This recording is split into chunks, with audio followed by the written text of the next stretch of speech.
نحمدہ ونصلی علی رسولہ الکریم اما بعد فاعوذ باللہ من الشیطان الرجیم بسم اللہ الرحمن الرحیم۔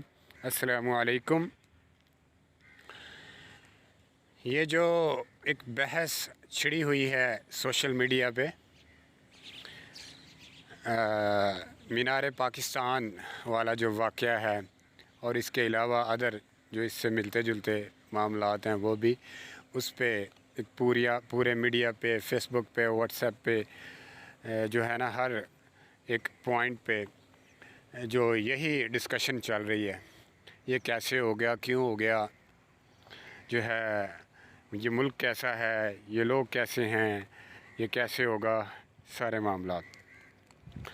تو اس میں سوچ رہا تھا میں کافی، اس میں ایک بڑی بے چینی میں کچھ دن جو ہے گزرے ہیں کہ یہ کیا معاملات ہیں۔ بڑی تکلیف ہوتی ہے جب کو ہمارے ملک پاکستان پر جو ہے لوگ کوئی باتیں کریں، ادھر ادھر کے لوگ یہودی باتیں کریں، نصرانی باتیں کریں، انڈین باتیں کریں، کوئی بھی ادر جو ہے وہ کنٹریز کے ادر مذاہب کے لوگ جو ہیں وہ اٹیک کریں۔ خود کو ان کو اپنا آپ تو نظر نہیں آتا، لیکن وہ ہم پہ جو ہے وہ سارے انگلیاں اٹھاتے ہیں۔ لیکن کس وجہ سے؟ اس سے دل میں تکلیف ہوتی ہے۔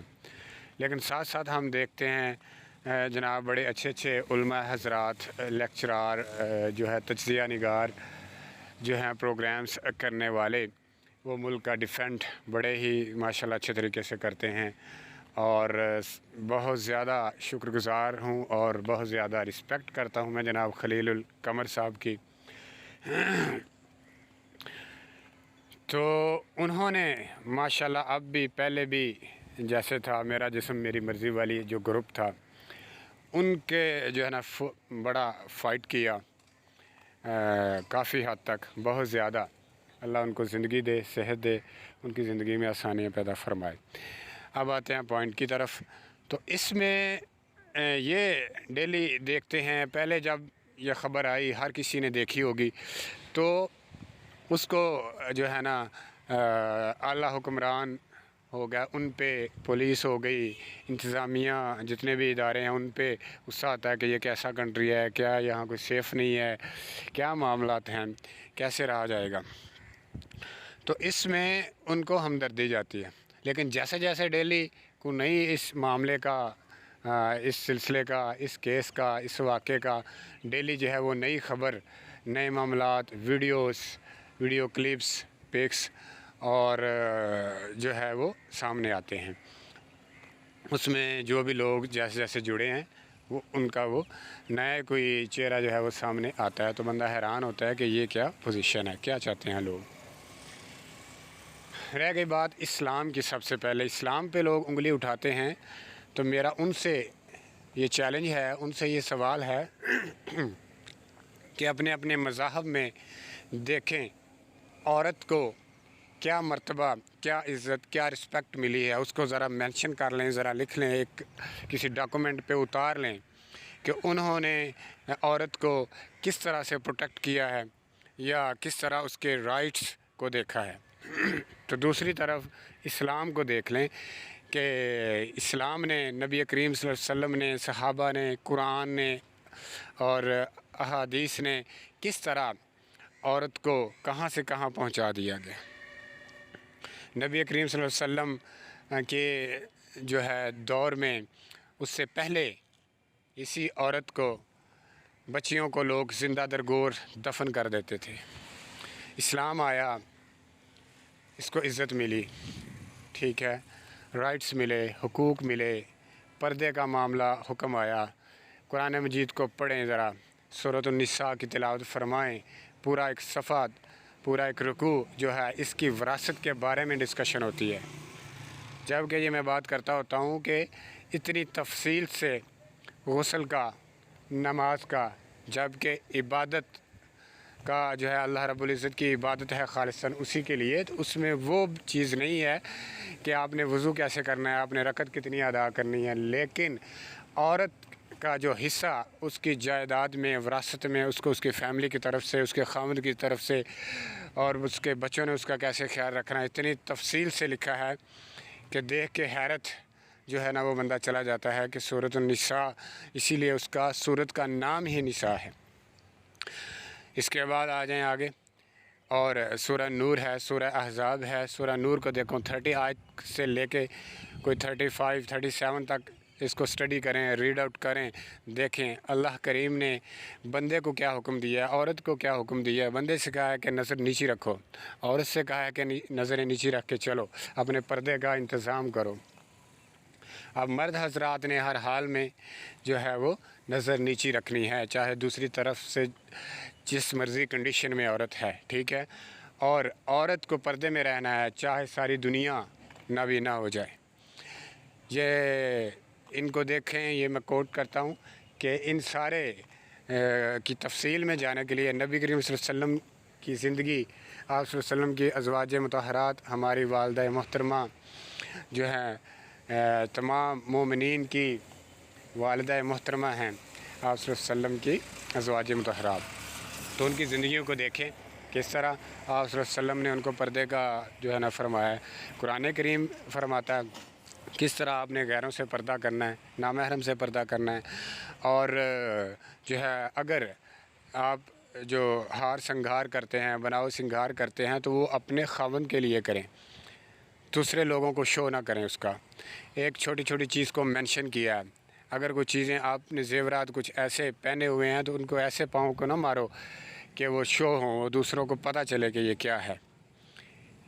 تو اگر کوئی دروازے پہ نوک ہوتی ہے تو اس پہ میں بڑا حیران ہوا کہ قرآن و حدیث سے ہمیں ملتا ہے، اور اللہ رب العزت ہمیں اس طرح سے اس میں رہنمائی فرماتے ہیں، گائیڈ کرتے ہیں کہ کوئی آئے آواز دے، بلائے کسی کو، اگر عورت اس میں گھر میں اکیلی ہے تو اس کے بولنے کا انداز، اس کی آواز، اس کا لہجہ ایسا ہو کہ اس کو باہر والے کو یہ محسوس نہ ہو کہ اس کی آواز میں یا اس کے معاملات میں کچھ لچک ہے، کہ وہ ایک کڑک آواز میں، ایک جو ہے نا سخت لہجے میں اس کا رپلائی کرے، کوئی بھی ہو۔ بلکہ اس طرح بھی اسلام میں کہ نوک کریں، کوئی دروازہ نہیں کھولتا 3 دفعہ نوک کریں تو آپ وہاں سے واپس آ جائیں، بلا اجازت لوگوں کے گھر میں نہ جائیں۔ تو یہ سارے جو ہیں رائٹس ہیں، حقوق ہیں، لائف کو گزارنے کے اصول ہیں، تو یہ اسلام دیتا ہے۔ اس طرح پورا ذرا اسلام کی جو ہے نا ہسٹری ہے، قرآن کو سٹڈی کریں، عورت کے رائٹس کے لحاظ سے دیکھیں کون زیادہ رائٹس جو ہے دیتا ہے۔ اسلام تو کہتا ہے کہ عورت کے پاؤں کے قدموں تلے جنت ہے، جب ایک عورت ماں بن جاتی ہے تو جنت جو ہے وہ اس کے قدموں تلے اللہ رب العزت رکھ دیتا ہے۔ اپنے پیار کو، اپنی محبت کو جو ہے بندے سے ثابت کرنے کے لیے، کہنے کے لیے، اس کو واضح کرنے کے لیے اللہ رب العزت ماں کا کہتے ہیں کہ میں جتنا تمہاری ماں پیار کرتے اس سے 70 گنا زیادہ، یعنی کہ پیرامیٹر بنایا ایک عورت، ایک والدہ کی محبت کو سمجھانے کے لیے، اگزامپل دینے کے لیے۔ اب یہ سلسلہ ہے۔ دوسری طرف ایک چیز ہے کہ جب یہ پاکستان میں ہمارے پاس کوئی ایسا ہو جاتا ہے، ظاہر ہے کوئی انسان ہیں، لوگ ہیں، تو کمیاں، کوتاہیاں، معاملات کچھ ایسے لوگ ہوتے ہیں، ٹھیک ہے، 20-25 کروڑ کی آبادی ہے، تو اس میں کوئی ایسے معاملات ہوتے ہیں، نہیں ہونے چاہیے، 1% بھی نہیں ہونے چاہیے۔ تو اس میں یہ چیز ہے کہ جب ہم ٹوٹلی آل رولز جو ہیں وہ اسلام کے مطابق نہیں کریں گے، کورٹ کچہری والے سارے معاملات، تو اس کے لیے ہمیں یہ بیئر کرنی پڑیں گی چیزیں، یہ سارے ہمیں فضولیات میں پڑھنا پڑے گا، یہ سارے معاملات ایسے ہیں پھر، کیونکہ قرآن نے اگر فرما دیا ہے، نبی علیہ وسلم نے اگر کوئی چوری کرے تو اس کا ہاتھ کاٹ دو۔ آپ نے فرمایا اگر میری بیٹی فاطمہ بھی ہوتی، اگر وہ چوری کرتی تو میں اس کا ہاتھ کاٹ دیتا۔ اللہ اکبر۔ اب غور کیا جائے تو چوری میں اب یہ مینشن بھی نہیں ہے کہ ایک ہاتھ کی قیمت کیا ہو سکتی ہے، 1 کروڑ، 1 لاکھ، 2 کروڑ، لیکن یہ مینشن نہیں کیا گیا کتنی چوری۔ اسلامک رولز اور اسلامک قوانین پہ جب ہم چلیں گے، صحابہ، خلفائے راشدین، صحابہ، تابعین، تبع تابعین کی زندگیوں پہ چلیں گے، حضرت عمر فاروق اعظم نے رضی اللہ تعالیٰ عنہ جو قانون نافذ کیے تھے ان پہ عمل کریں گے تو کوئی ایسا معاملہ نہیں ہے۔ جب ہے کہ اسلام پہ چلیں گے تو اس میں کوئی چوری کرتا ہے تو ہاتھ اس کا کٹ ہوگا. ایک کنٹری میں 2-4 لوگوں کے کرو، پھر دیکھو رزلٹ کیسے ہیں. جو مرضی کسی کا جو مرضی قیمتی سامان ہے، کہاں بڑا ہے مجال ہے کوئی اس کو ٹچ بھی کرے. تو یہ ہے چیزیں ساری. ایک طرف تو سمجھ نہیں آتی ان لوگوں کی، یہ جو لبرل لوگ ہیں، یہ بڑے فریڈم چاہنے والے لوگ، میرا جسم میری مرضی والے، یہ کہتے ہیں کہ ہم آوارہ گر سڑکوں پہ پھریں اور کوئی ہم سے کوئی ایسا معاملہ نہ ہو. بالکل ہم اس کی مذمت کرتے ہیں اور نہیں ہونا چاہیے. اب جو اسلام جو ہے وہ جو مرد کے لیے رولز بناتا ہے، پھر عورت کے لیے رولز ہیں وہ بھی اس پہ امپلیمنٹ کرے تاکہ وہ سیف رہے، وہ بہتر رہیں، وہ معاملات نہ رہیں. پچھلے دنوں میں جب پریزیڈنٹ صاحب نے، عمران خان صاحب نے کہا ہے کہ عورت اگر ایسی ڈریسنگ کرے گی جس سے دوسرے لوگوں پہ اس کا امپیکٹ تو پڑے گا، اس پہ لوگوں نے بھونکنا شروع کر دیا، اس پہ بکواس کرنے لگے ایسا کہ جی ایسا کیوں کہہ رہے ہیں، یہ ہے تو وہ کیا بات ہے جی. یہاں کوئی جو بہتر گائیڈ کرے گا، صحیح چیز صحیح بات بتائے گا، وہ بھی ان کو بری لگے گی. یہ بھی ذرا دوسرے جو ہیں مخالفین، ادر کنٹریز والے، ادر مذاہب، وہ بس اسی معاملے میں کہ یہ جی ایسے ہے، یہاں ایسے ہوتا ہے، افغانستان میں ایسے ہوتا ہے، عورتوں کے رائٹس، پاکستان میں ایسے رائٹس. وہ ملالہ والا ایشو، وہ چکر انہوں نے ایسا چلایا. ملالہ کیا، اس کو تو کہنا چاہیے منہ کالا. اس نے پچھلے دنوں بیان دے دیا کہ ابھی شادی کی کیا ضرورت ہے، سمپل بس رہو، جس کے ساتھ رہنا چاہتے ہو اپنا انجوائے کرو. کیا بات ہے اس پہ. تو یہ بڑے بڑے بہت زیادہ جو ہیں، یہ صرف اونلی اسلامک فورم پہ جو ہیں لوگ وہ بولے ہیں. ٹھیک ہے، وہ جو لبرل ہیں وہ اس میں نہیں بولے، بس ٹھیک ہے. اب وہ وہاں رہتی ہے، وہاں اس کا سراؤنڈنگ میں ایسی ہے، صحبت ایسی ہے، وہ لوگ چاہتے ایسے ہیں کہ ان لوگوں میں جو ہے نا امت مسلمہ میں، امت محمدیہ میں ہم لوگ فحاشی کو جو ہے وہ کریں سر عام، تاکہ یہ اسلام سے دور ہو جائیں. تو اس میں ہمیں ان سے پھر جو ہے وہ ڈیفینڈ تو کرنا ہے. اسلامک رولز کو لاگو کریں، ان کو تب بھی تکلیف ہے. ٹھیک ہے، کوئی ان کے ساتھ کوئی غلط ہو جائے ان کو تب بھی تکلیف ہے.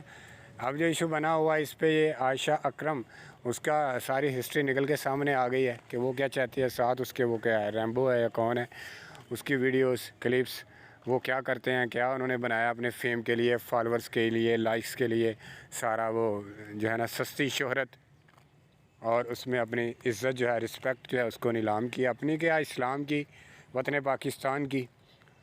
اس کو پکڑنا چاہیے، ان کی جو ہے نا انویسٹیگیشن ہو ان جیسوں کی، اور ان کو ایسی سزا دیں کہ زمانہ دیکھے، پھر دیکھیں کون ایسا کرتا ہے. تو ویڈیو کافی جو ہے نا وہ لینتھی ہو گئی ہے. اس میں نیکسٹ میں اس میں رکھتے ہیں اس کو کوئی چیزیں، تب اس میں جو ہے ہم ڈسکشن کریں گے کہ کس طرح سے ہمیں جو ہے اس میں ہر لحاظ سے اس کو جو ہے نا ہمیں اپنے کنٹری کے لحاظ سے، اسلامی کے لحاظ سے اس کو ڈیفینڈ کرنا ہے. ایسا نہیں ہونا چاہیے جیسا ہوا ہے، لیکن دونوں طرف سے ایسا نہیں ہونا چاہیے. عورتوں کو بھی کیئر کرنی چاہیے اور دوسرے معاملات میں بھی. جزاک اللہ.